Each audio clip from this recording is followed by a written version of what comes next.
India ने global trade war में कुछ बड़े मूव्स किए हैं।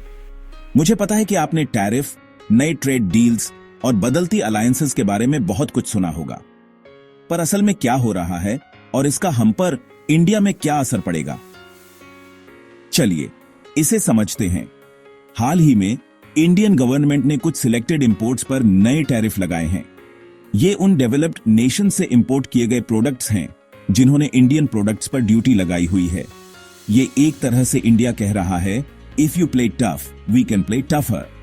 जैसे स्टील और एल्यूमिनियम प्रोडक्ट्स पर ज्यादा ड्यूटीज सीधे तौर पर यूएस और ईयू जैसे देशों को टारगेट कर रही हैं, जो इंडियन एक्सपोर्ट्स पर टैक्स बढ़ा रहे हैं।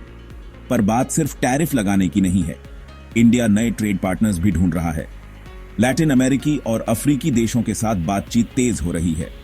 इंडिया अपनी डिपेंडेंस को ट्रेडिशनल मार्केट्स पर कम करना चाहता है और अपने सामान के लिए नए रास्ते खोलना चाहता है, खासकर फार्मास्यूटिकल्स, टेक्सटाइल्स और आईटी सर्विसेज के लिए।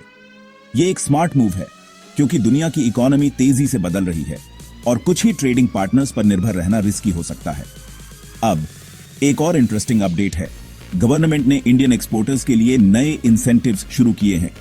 अगर आप कोई छोटा बिजनेस चलाते हैं या शुरू करने वाले हैं तो ये एक गेम चेंजर हो सकता है।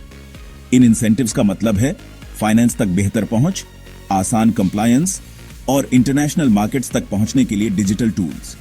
पर रुकिए, अभी और भी है। इंडिया यूके और ऑस्ट्रेलिया जैसे की देशों के साथ फ्री ट्रेड एग्रीमेंट्स पर भी काम कर रहा है।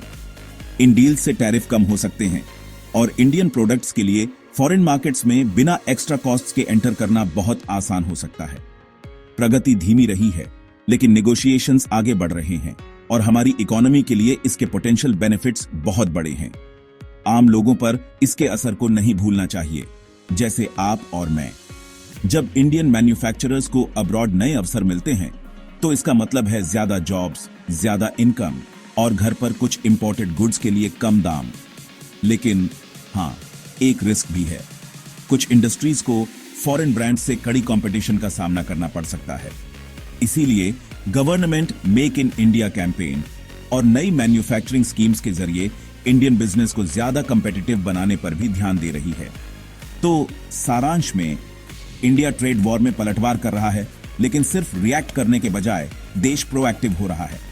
नए टैरिफ, नए ट्रेड डील्स, एक्सपोर्टर्स के लिए इंसेंटिव्स और मार्केट्स को डाइवर्सिफाई करने का पुश, ये सब इस नई स्ट्रैटेजी का हिस्सा है। इंटरनेशनल ट्रेड की दुनिया बदल रही है और इंडिया यह इंश्योर कर रहा है कि वह पीछे न रहे। अगर आपको यह अपडेट यूजफुल लगा तो लाइक करें, सब्सक्राइब करें और कमेंट्स में अपनी राय बताएं। मैं आपको लेटेस्ट न्यूज देता रहूंगा। अगले वीडियो में मिलते हैं।